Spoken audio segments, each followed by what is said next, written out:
حامدم و مسلین خواتین و حضرات، السلام علیکم ورحمۃ اللہ وبرکاتہ۔ مولانا روم صاحب رحمۃ اللہ علیہ کی مثنوی شریف کا درس جاری ہے۔ دفتر اول میں آج سرداروں کا ایک دوسروں سے جھگڑا کرنا اور آپس میں اختلاف کا پیدا ہونا، اس کو ذکر کرتے ہوئے فرماتے ہیں: منازعت کردن عمرا با یک دیگر، یک امیر زاں امیراں پیش رفت، پیش آں قوم وفا اندیش رفت۔ جو اس نے 12 گروہ بنائے تھے اور ہر گروہ میں ایک سردار کو اور ایک امیر کو مقرر کیا تھا، اس کے انتقال کے بعد یا اس کے مرنے کے بعد اب ہر ایک اپنے آپ کو سردار تصور کرنے لگا اور اس قوم کے آگے کھڑا ہوا اور اپنے آپ کو سردار کی حیثیت سے یا اس کے نائب کی حیثیت سے ظاہر کیا۔ گفت اینک نائب آن مرد من، نائب عیسیٰ منم اندر زمن۔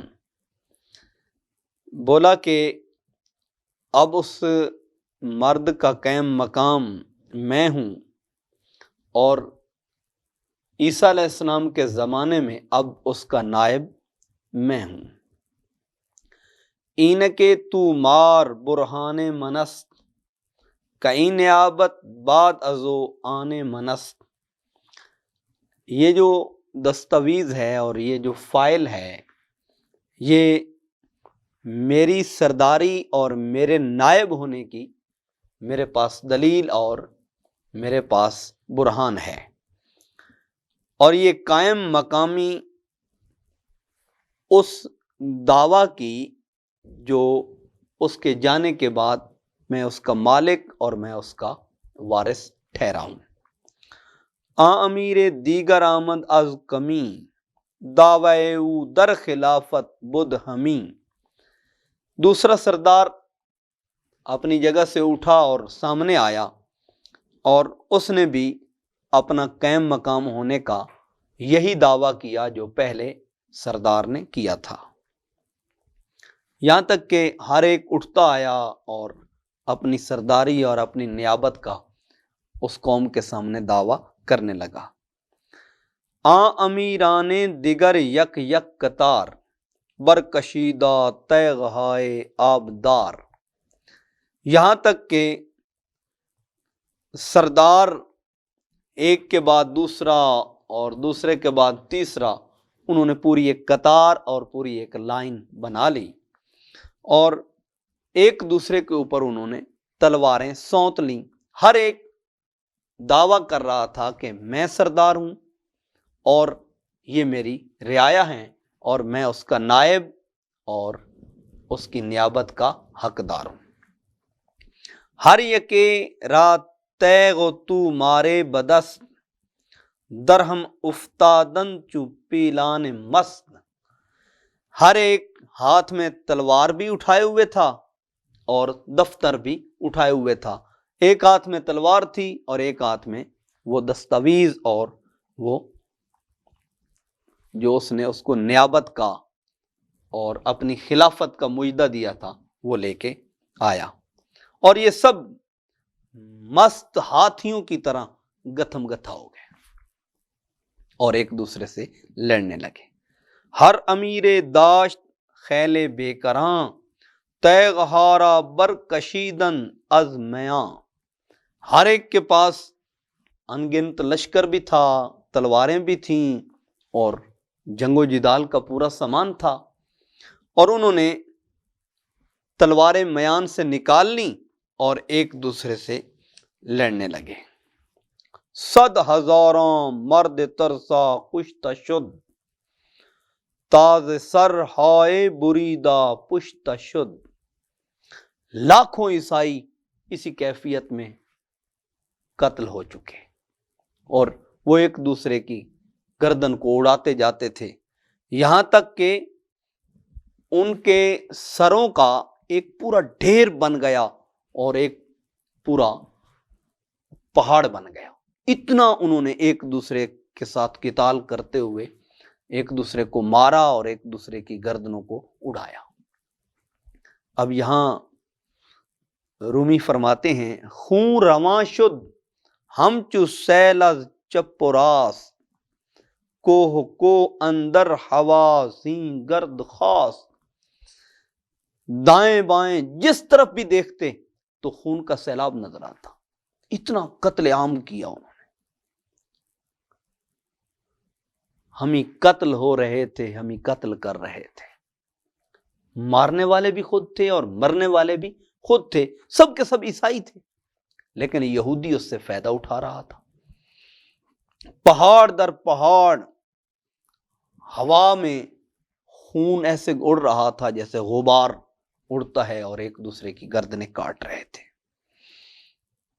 آنچ پر مغزست چوں مشکست پاک وانچ بو سیداست نبود غیر خاک. جو گری سے بھرا ہوا تھا, یعنی مغز سے بھرا ہوا تھا, وہ مشک کی طرح پاک, اور جو گلا سڑا تھا وہ سوائے خاک کے یا سوائے خاک کی ڈھیری کے اور کچھ بھی نہیں تھا. اب وہ ایک دوسرے سے کو مار رہے تھے اور ایک دوسرے کو قتل کر رہے تھے, اور ان کی رومی صاحب رحمۃ اللہ علیہ ایک کیفیت بیان کر رہے ہیں اور ان کی ایک حالت کو بیان کر رہے ہیں کہ ایک وہ تھا جس کے اندر, جس کے باطن میں یا جس کے سینے میں سوز و گداز نہیں تھا, درد نہیں تھا, ذوق شوق نہیں تھا. وہ ایسے جیسے چھلکا, اور جس کے سینے میں تھا اس کے کٹنے سے خوشبو پھیلتی. مراد کیا ہے کہ جو صرف پیروکاری کے اندر تھا لیکن اپنے اندر وہ جستجو, وہ آرزو, وہ تمنا اور وہ خواہش نہیں رکھتا تھا, وہ ایسے جیسے خالی برتن ہوتا ہے. اور جس کے اندر وہ سوز و گداز ہے وہ ایسے جیسے بھرا ہوا. رو بیمانہ کوش اے صورت پرست زاں کے معنی برتن صورت پرست. فرمایا اے صورت کے پجاری, جا اور اس حقیقت کی تلاش کر. محض اپنے آپ کو ایک مقام پہ یا ایک درجے پہ روک نہیں, بلکہ اس حقیقت کی جستجو کر. کیوں کہ جو حقیقت ہے وہ روح کی حیثیت رکھتی ہے, اور جو اس کا ظاہر ہے وہ ایک تن کی حیثیت رکھتا ہے یا ایک جسم کی حیثیت رکھتا ہے. تا غلاف اندر بود باقی متست چون بیرون شد سوختن را آلتست. فرمایا جب تک وہ غلاف میں ہو تو وہ قیمتی ہے, اور جب باہر نکل آئے تو وہی چیز جلانے کے قابل ہوتی ہے. مثال کے طور پر آپ بادام کو دیکھ لیں, جب تک بادام اپنے چھلکے کے اندر ہوتا ہے تو وہ بھی ایک خاص قیمت میں تل رہا ہوتا ہے, اس کو بھی لوگ خریدتے ہیں. مقصود تو مغز ہوتا ہے, لیکن اس کا چھلکا میزان کے اوپر رکھا جاتا ہے. لیکن کب؟ جب تک کہ چھلکے میں مغز ہو, جب تک کہ چھلکے کے اندر وہ حقیقت موجود ہو, مغز موجود ہو, وہ میوہ موجود ہو. اگر وہ چھلکے سے باہر آ جائے تو پھر اس چھلکے کو جلا دیا جاتا ہے اور میوے کو سنبھال لیا جاتا ہے. تیغ چون بین را مبر در کار زار بے نگر اول تا نہ گردد کارزار. فرمایا میدان جنگ میں لکڑی کی تلوار نہ لے جا, پہلے دیکھ تاکہ کہیں تیرا کام تباہ و برباد نہ ہو جائے, کہیں ہلاکت تیرا مقدر نہ بن جائے. تیغ در ذرات خانہ اولیاس دیدن ایشاں شمارا کیمیاس. اب مولانا روم صاحب رحمۃ اللہ علیہ ایک حقیقت کی طرف یہاں اشارہ کر رہے ہیں. فرماتے ہیں تلوار اولیاء اللہ کے اسلحہ خانہ میں ہے, ان کا دیدار تمہارے لیے کیمیا اور اکسیر کی حیثیت رکھتا ہے۔ جملہ دانایاں ہمی گفتہ ہمی، ہست دانا رحمت للعالمی۔ فرمایا تمام سمجھداروں نے مل کر ایک جو نتیجہ اخذ کیا ہے، تو نتیجے کے طور پر انہوں نے یہی کہا ہے کہ عقل مندوں میں اس دونوں جہانوں کے اندر اگر کوئی سراپائے کامل ہے تو وہ رحمت للعالمین حضور رسالت مآب صلی اللہ علیہ وآلہ وسلم کی ذات اقدس ہے۔ گر انارے میں خری خنداں بے خر، تادہد خنداں زدانا او خبر۔ فرمایا اگر تو انار خریدنا چاہتا ہے تو پھر بند کو نہ خرید۔ ممکن ہے تو اس کی کھال کو دیکھ کر اس کے سرخ ہونے پہ جائے، یا اس کے قیمتی ہونے کی جانب تیری ظاہر کی آنکھ دھوکہ نہ کھا لے۔ اگر تو خریدنا چاہتا ہے تو پہلے اس کو درمیان سے چیک کر لے، چیک کر کے تو اسے خرید۔ کیوں کہ جب تو کھلے کو خریدے گا تو تجھے پتہ چل جائے گا کہ اس کے اندر دانہ کیسا ہے اور اس دانے کی حیثیت کیا ہے، کہیں خراب تو نہیں، کہیں بوسیدہ تو نہیں، کہیں باسی تو نہیں، بلکہ تو اس کو خرید جو تر و تازہ ہو اور جو خراب اور برباد نہ ہو۔ اے مبارک خنداش کو از دہاں، می نمایت دل چون در از درد جاں۔ فرمایا اس شخص کی مسکراہٹ بڑی مبارک اور برکت والی ہے۔ کس شخص کی مسکراہٹ؟ جو موتی جیسا صاف اور اس کے دل کے اندر جو اس کی حیثیت ہے وہ ایک تر و تازہ کی سی ہے، یعنی دل کی زندگی کی طرف اشارہ ہے اور دل کی آبادی کی طرف۔ اور دل کا آباد ہونا کس چیز سے ہے؟ دل کا آباد ہونا اللہ کے ذکر، اس کی رضا اور اس کی یاد سے ہے۔ نامبارک خندآں لالا بود، کز دہاں او سواد دل نمود۔ فرماتے ہیں منحوس ہنسی اس گل لالا کی تھی جس کے منہ سے اس کے دل کی سیاہی یا اس کے دل کا سیاہ پن ہونا ظاہر اور نمودار ہو رہا تھا۔ نار خنداں باغرا خنداں کند، صحبت مردانت از مرداں کند۔ فرمایا مسکراتا انار یہ پورے باغ کو مہکا دیتا ہے اور مسکرا دیتا ہے، اور مردوں کی صحبت تجھے مردوں میں داخل کر دیتی ہے اور ایک مرد کامل بنا دیتی ہے۔ یک زمانہ صحبت با اولیاء، بہتر از 100 سالہ تات بے ریا۔ فرمایا اولیاء اللہ کی، اہل اللہ کی صحبت، معیت اور رفاقت ایک لمحہ کے لیے ایک طرف 100 سال کی عبادت ہو، فرمایا یہ اس سے بہتر ہے۔ اور کیسی 100 سال کی؟ بے ریا عبادت، جس کے اندر دکھلاوا نہ ہو، تصنع نہ ہو، بناوٹ نہ ہو، ریاکاری نہ ہو، اس سے وہ بہتر ہے۔ گر تو سنگے خاراؤ مرمر شوی، چوں بصاحب دل رسی گوہر شوی۔ فرمایا اگر تو سنگے خارا اور سنگے مرمر کا ہو تو فرمایا کسی اہل دل کی صحبت میں اپنے آپ کو لے جا، گوہر شوی، پھر تو بھی موتی بن جائے گا، پھر تو بھی ہیرا بن جائے گا، پھر تو بھی جوہر بن جائے گا۔ لیکن چوں بصاحب دل رسی، جب کسی اہل نظر کی صحبت اور معیت اور رفاقت سے تو گزرے گا۔ اب مولانا روم صاحب بالخصوص فی زمانہ جس چیز کی اشد ضرورت ہے اور آج کے دور میں جو آہستہ آہستہ بالتدریج مفقود ہوتی جا رہی ہے، اس کی جانب مولانا روم صاحب اشارہ کرتے ہوئے آج سے 800 سال پہلے ایک بات فرما گئے۔ میرے پاکاں درمیان جان نشاں، دل مدح اللہ بمہرے دل خوشاں۔ آپ فرماتے ہیں پاک لوگوں کی محبت اپنے دل و جان میں بٹھا لے، اپنی رگ و ریشہ میں سما لے۔ اہل اللہ کی، پاک لوگوں کی، اللہ والوں کی محبت کو اپنے دل میں جگہ دے اور اپنی جان میں جگہ دے۔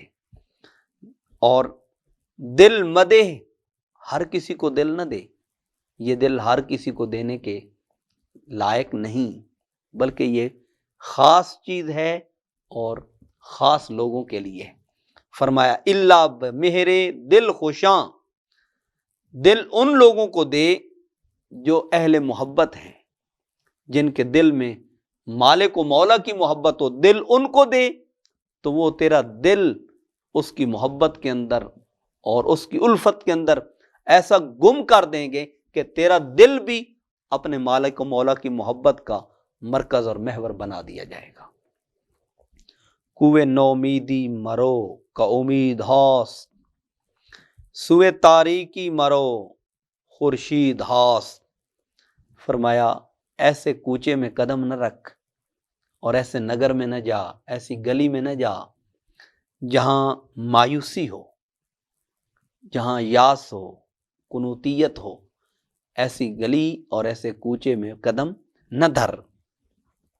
کیوں؟ سوئے تاریکی مرو، جو مایوسی ہے یہ اندھیرے کا استعارہ ہے۔ تو مایوسی کی طرف یعنی تاریکی اور اندھیرے کی طرف نہ جا۔ کیوں؟ خورشید ہاست، جب سورج موجود ہیں، اور سورج رومی فرماتے ہیں اہل اللہ کا وجود ہے، اہل نظر کا وجود یہ سورج کی مانند ہے۔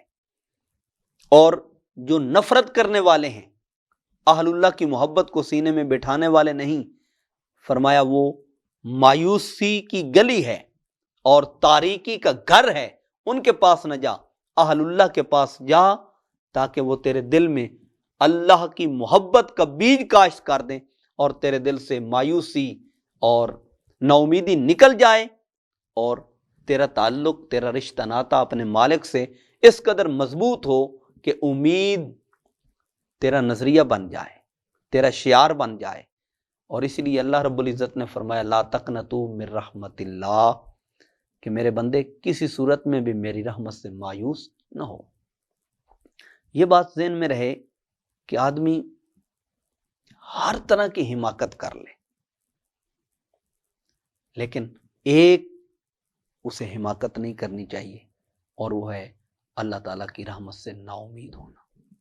وہ اللہ تعالیٰ کی رحمت سے کبھی بھی مایوس اور کبھی بھی نا امید نہ ہو، کیونکہ اللہ تعالیٰ کی رحمت سے نا امید ہونا یہ بندے کو تاریکی، ظلمت، جہالت، اندھیرے کے گڑھوں میں دھکیل دیتا ہے، اور اس سے امید کو وابستہ کرنا یہ گرے ہوئے کو اٹھا کے عرش تک لے کے جاتا ہے۔ دل ترا در کوئے اہل دل کشد، تن ترا در حبس آب و گل کشد۔ فرمایا دل تجھے اہل دل کے کوچہ کی طرف لے کے جاتا ہے، اور تیرا جو جسم ہے یہ تجھے مٹی کے قید خانے کی طرف لے کے جاتا ہے۔ ہر چیز اپنے جنس کی طرف رجوع کرتی ہے۔ روح اللہ کی بارگاہ سے آئی ہے، اور دل کو اللہ تعالیٰ نے اپنی ذات کا اور اپنے انوار و تجلیات کا گہوارہ، مرکز اور گھر بنایا ہے۔ تو دل بندے کو اہل دل کی طرف، اہل دل سے مراد جہاں اللہ کی سمائی ہے اور اس کی جلوہ گری ہے، یا اللہ تبارک و تعالیٰ کے انوار کا جو مرکز ہے وہاں لے کے جاتا ہے، اور جسم تاریکی کی طرف اور اندھیرے کی طرف، قید خانے کی طرف کھینچتا ہے۔ ہی غذائے دل بدہ از ہم دلے، رو بجو اقبال را از مقبلے۔ فرمایا ہاں، کسی دل والے سے لے کر دل کی خوراک اس دل کو دے، کیونکہ دل والا ہی دل کو دل کی خوراک دے سکتا ہے۔ جا کسی نصیب والے سے اپنا نصیبہ تلاش کر، تاکہ تیرا نصیب اچھا ہو جائے اور تیرا نصیب اقبال بن جائے، بختاور بن جائے، اور کسی بلند درجے کا حامل بن جائے۔ دست زن در ذیل صاحب دولت، تاز افضالش بیابی رفعت۔ فرمایا کسی دولت والے کا دامن تھام لے تاکہ اس کی بزرگی سے تو بھی رفعت اور بلندی کو، شرف اور بزرگی کو پالے۔ صحبت سہل ترا سہل کند، صحبت تالے ترا تالے کند۔